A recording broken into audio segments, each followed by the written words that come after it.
Hello everyone, मैं आशीष पालीवाल, प्रवक्ता शिक्षा शास्त्र डाइट फिरोजाबाद से। आज के आपके टॉपिक संस्थागत नियोजन इंस्टीट्यूशनल प्लानिंग, जो कि आपके डीएलएड फोर्थ सेमेस्टर के विषय शैक्षिक प्रबंधन और शैक्षिक प्रशासन से लिया गया है। प्रत्येक शिक्षण अधिगम प्रक्रिया कुछ विशिष्ट उद्देश्यों पर आधारित होती है।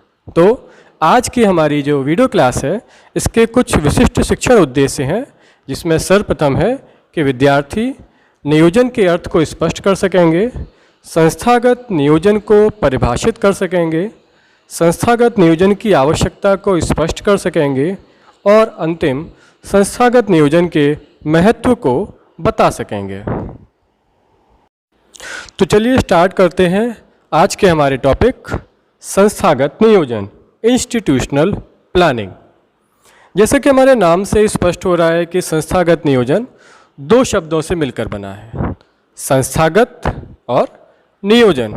अब संस्थागत का अगर हम शब्द विच्छेद करते हैं तो संस्थागत यानी कि संस्था और गत, अर्थात संस्था का अर्थ होता है कोई भी कार्य करने का समूह, जैसे कि दुकान, स्कूल, कोई औद्योगिक इकाई या कोई संगठन या किसी प्रकार का कोई स्थायी स्थल समूह, जिसको हम संस्था कहेंगे।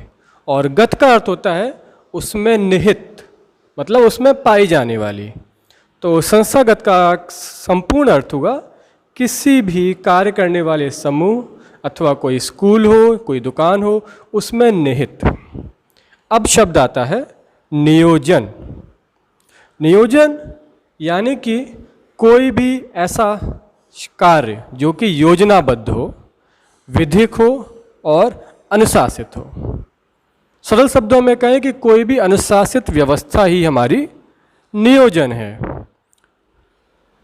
अब हम देखते हैं कि नियोजन शब्द को विभिन्न विचारकों ने या विभिन्न शब्दकोशों के द्वारा किस प्रकार व्याख्यायित किया गया है। तो जो हमारा वेबस्टर शब्दकोश है वो कहता है कि नियोजन वह कार्य या प्रक्रिया है जो योजनाओं का क्रियान्वयन करता है। मतलब किसी भी योजना, किसी भी प्लानिंग को जो हमारी उसको क्रियान्वयन करना, उसको लागू करने की कोई भी प्रक्रिया होगी, वो क्या कहलाएगी? नियोजन। यानी कि योजना जो है वो पूर्व निर्धारित कौशलों का निर्धारण है। इसी प्रकार हैगमैन और स्कॉट्स कहते हैं कि नियोजन विकल्पों में से चयन करना है, सिलेक्शन है। किनका? चॉइस का। यात्रा करने से पूर्व रास्ते का चयन करता है।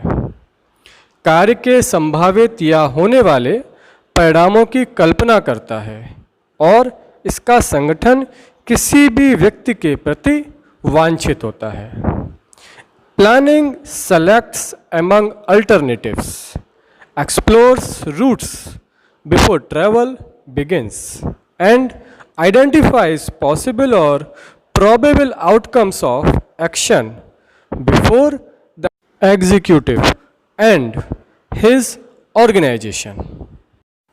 साधारण शब्दों में हम कह सकते हैं कि नियोजन हमारे पास उपलब्ध साधनों का हमारी समस्याओं और नए कार्यों को पूर्ण करने में कुशलतापूर्वक किया गया प्रयोग है। जो हमारे पास अवेलेबल रिसोर्सेज हैं उनको हम अपने वर्क्स को इफ़ेक्टिवली कैसे करें, उसके लिए और हमारी प्रॉब्लम्स को बेटर तरीके से सॉल्व करने में हम जो भी एक्सपेरिमेंट करते हैं, जो भी प्रक्रिया प्रयोग में लाते हैं, वो पूरी प्रक्रिया हमारा नियोजन है। और ये नियोजन हमको हमारे उद्देश्यों की प्राप्ति करने में सहायता करता है। तो ये तो रहा हमारा नियोजन का अर्थ। अब जैसे कि हमारा टॉपिक है संस्थागत नियोजन, यानी कि अब हम संस्थागत और नियोजन का एक समन्वित रूप से अगर अर्थ देखें तो संस्थागत नियोजन शब्द का अर्थ हुआ संस्था अथवा समूह द्वारा निहित नियोजन, जिसको हम इंग्लिश में इंस्टीट्यूशनल प्लानिंग भी कहेंगे। अब हम इंस्टीट्यूशनल प्लानिंग के बारे में जो हमारे विचारक हैं, शिक्षाविद हैं, उन्होंने जो अपने विचार रखे हैं, जो परिभाषित किया है, उन पर एक नज़र डाल लेते हैं। तो सबसे पहले मिस्टर M.B. बुश ने कहा है कि एक शैक्षिक संस्था द्वारा अपनी आवश्यकताओं की पूर्ति के लिए भविष्य में प्राप्त होने वाले साधनों के आधार पर सुधार और विकास के दृष्टिकोण से बनाई गई योजना उस संस्था की संस्थागत योजना कहलाती है। इसी प्रकार श्रीमती राजकुमारी शर्मा कहती हैं, संस्थागत नियोजन एक ऐसी विशिष्ट योजना है जो किसी संस्था के हितों को साधने और उसके सम्यक विकास हेतु बनाई जाती है और अंततः परिणाम स्वरूप इससे समाज और राष्ट्र को प्रगति की दिशा प्राप्त होती है। श्रीमती ए बरौलिया कहती हैं कि संस्थागत योजना या संस्थागत नियोजन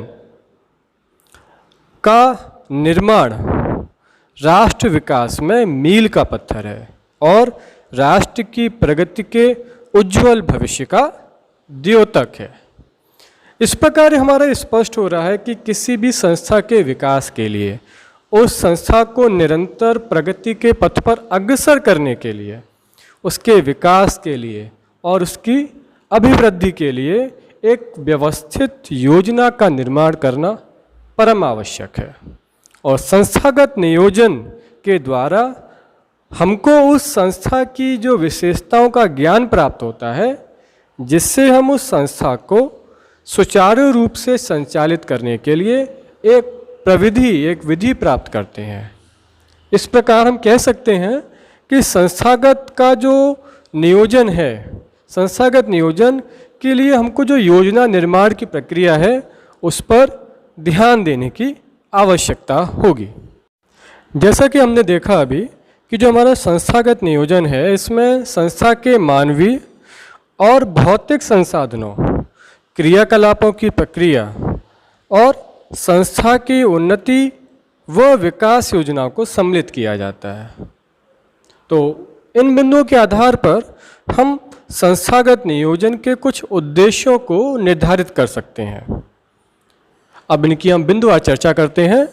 तो सबसे पहला उद्देश्य है संस्थागत नियोजन का कि जो हमारी संस्था के उद्देश्य हैं उनकी पूर्ति हेतु सक्रिय होना। दूसरा है मानवीय और भौतिक संसाधनों का अधिकतम उपयोग करना, जिससे विद्यालय का गुणात्मक विकास हो सके। थर्ड पॉइंट है राष्ट्रीयकृत योजनाओं को संस्था द्वारा उचित प्रकार से लागू किया जाना। नेक्स्ट है संस्था द्वारा सामाजिक आवश्यकताओं की पूर्ति करना। फिफ्थ पॉइंट है शिक्षक एवं शिक्षार्थियों में सृजनात्मक विकास हेतु वातावरण तैयार करना। और लास्ट उद्देश्य है हमारा विद्यालय की शैक्षिक एवं सह शैक्षिक गतिविधियों का सुनियोजित ढंग से आयोजन करना। अब हमारा अगला शिक्षण बिंदु है संस्थागत नियोजन की आवश्यकता। जब हम संस्थागत नियोजन की आवश्यकता के संदर्भ में विचार करने बैठते हैं तो हमारे मन में एक बात आती है कि आखिर ये आवश्यकता शब्द है क्या, इसका अर्थ क्या है। एक आम शब्दों में अगर हम कहें कि आवश्यकता एक व्यक्ति के अंदर की वह प्यास है जिसको वो बुझाना चाहता है। प्रत्येक व्यक्ति अपना प्रत्येक कर्म किसी न किसी आवश्यकता के निहित होकर करता है और जब वो अपनी प्रक्रियाओं में, अपनी कोशिशों में सफल हो जाता है तो उसकी वह आवश्यकता पूर्ण हो जाती है। लेकिन उस आवश्यकता के पूर्ण होते ही नई आवश्यकता जन्म ले लेती है। अर्थात ये जो प्रक्रिया है वो जीवन पर्यंत चलती रहती है। हम अपने विद्यार्थियों के स्तर पर देखें अगर, तो कोई भी बालक जब विद्यालय जाता है तो उसकी आवश्यकता होती है कि उसको शिक्षा प्राप्त करनी है। शिक्षक क्यों जाता है? क्योंकि उसको बच्चों को शिक्षा देनी है, उसके बदले में उसको वेतन मिलेगा। तो प्रत्येक प्रक्रिया एक आवश्यकता के चारों ओर घूमती रहती है। इसी प्रकार संस्थागत नियोजन की आवश्यकता भी हमको जब हम संस्था का निर्माण करना आरंभ करते हैं तब से हर चरण पर पड़ती है। संस्था का निर्माण करते समय उसका जो नियोजन करना है वो संस्था के प्रमुख का सबसे ज़्यादा महत्वपूर्ण कार्य होता है। जितना अच्छे तरीके से व्यवस्थित रूप से नियोजन किया जाएगा उतना ही संस्था उन्नति की ओर अग्रसर होगी। और वैसे भी हम देखते हैं कि जब भी हम नियोजन की बात करते हैं तो उसकी आवश्यकता के चरण में हम सर्वप्रथम 3 प्रश्नों पर विचार करते हैं। पहला प्रश्न, हम कहाँ हैं? दूसरा, हमें कहाँ पहुँचना है? और लास्ट, हम वहाँ तक कैसे पहुँचेंगे? Where are we now? Where do we wants to go? How do we get there? अतः अपने उद्देश्यों की पूर्ति के लिए हम अपनी संस्था के जो कार्यक्रम है उसके उद्देश्यों का चयन करते हैं और यह निर्णय लेते हैं कि क्या करना है, किस क्रम में करना है, कब करना है और कैसे करना है। और हम जानते हैं कि विद्यालय एक सामाजिक संस्था है जिसकी अपनी परंपराएं होती हैं, अपनी कार्यविधि होती है, अपना एक विशिष्ट वातावरण होता है। इसीलिए जो विद्यालय की योजना है वो अपने स्थानीय परिस्थितियों के अनुकूल अपने समस्त साधनों का अधिकतम उपयोग करते हुए विद्यालय स्तर पर ही बनाई जानी चाहिए और प्रत्येक विद्यालय के पास अपनी संस्थागत योजना होनी चाहिए। तो इन सभी बातों को संक्षेप में सारांश के तौर पर बिंदुवार रूप से हम संस्थागत नियोजन की आवश्यकताओं को एक एक करके समझ सकते हैं। तो सबसे पहला पॉइंट है इसमें कि संस्था के लक्ष्य प्राप्ति इसके बिना असंभव है। नेक्स्ट, विद्यालय के उद्देश्यों के स्पष्टीकरण हेतु भी संस्थागत नियोजन आवश्यक है। नेक्स्ट, कार्यों की प्राथमिकता निश्चित करने में कि हमको कौन सा काम कब करना है, कैसे करना है, किस क्रम में करना है, कौन सा उचित क्रम होगा जिससे हम सर्वश्रेष्ठ रिजल्ट प्राप्त कर सकें, उसके लिए भी हमको संस्थागत नियोजन की आवश्यकता होगी। राष्ट्रीय शिक्षा नीति का जो क्रियान्वयन है वो भी संस्थागत नियोजन से ही संभव है। नेक्स्ट, संस्था के जो मानवीय संसाधन हैं उनका सदुपयोग करने के लिए और उनकी शैक्षिक और व्यावसायिक प्रगति में भी संस्थागत नियोजन बहुत आवश्यक है। इसी प्रकार संस्था में प्रजातांत्रिक वातावरण उत्पन्न करने के लिए भी संस्थागत नियोजन की आवश्यकता होती है। इसी प्रकार विद्यालय की शैक्षिक प्रगति के मूल्यांकन हेतु भी संस्थागत नियोजन बहुत आवश्यक है। और अंतिम बिंदु के तौर पर हम कह सकते हैं कि विद्यालय के कार्यों के अनुरूप जो हम समय का विभाजन करते हैं उचित तरीके से, उसके लिए भी संस्थागत नियोजन अत्यंत आवश्यक है। अब हम चर्चा करेंगे अपने अंतिम शिक्षण बिंदु संस्थागत नियोजन का महत्व। तो जैसा कि हम जानते हैं कि किसी भी कार्य में कम से कम संसाधनों की सहायता से अधिकतम लाभ और गुणात्मक उपलब्धि बेहतर संस्थागत नियोजन से ही संभव है। विभिन्न स्तरों पर विकास के लिए लक्ष्यों का निर्धारण करना, लक्ष्यों की प्राप्ति के लिए संसाधनों का अनुकूलतम उपयोग करते हुए क्रमागत और समयबद्ध ढंग से प्रयास करना जरूरी होता है। एक अच्छी योजना बनाने के साथ साथ उसका सफल और फलापेक्षी क्रियान्वयन भी अत्यंत महत्वपूर्ण है, तभी हमको लक्ष्य की प्राप्ति संभव होती है। तो जैसा कि हमने देखा कि जो संस्थागत नियोजन है उसका महत्व हमारे लिए विभिन्न से बहुत बढ़ जाता है और ये महत्व इसलिए भी है क्योंकि ये इस बात को स्पष्ट करता है कि क्या किया जाना है। इससे समय, श्रम और धन तीनों की बचत होती है और कुशलता, गुणवत्ता और प्रभावशीलता में वृद्धि होती है। अतः संक्षेप में हम संस्थागत नियोजन के महत्व को कुछ बिंदुओं के माध्यम से समझ सकते हैं। तो सबसे पहला बिंदु रहेगा कि संस्था के लक्ष्यों के निर्धारण में हमको संस्थागत नियोजन से सहायता मिलती है और संस्थागत नियोजन निर्धारित लक्ष्यों की समय सीमा के अंदर पूर्ति संभव करता है। इसी प्रकार संस्थागत नियोजन हमको संस्था की जो आवश्यकताएं हैं उनकी पहचान करने में और पूर्ति करने में सहायता करता है और जो हमारी संस्था की समस्याएं हैं, कठिनाइयां हैं, उनकी पहचान हम इसके द्वारा कर सकते हैं और उनको हमको दूर करने में मदद मिलती है।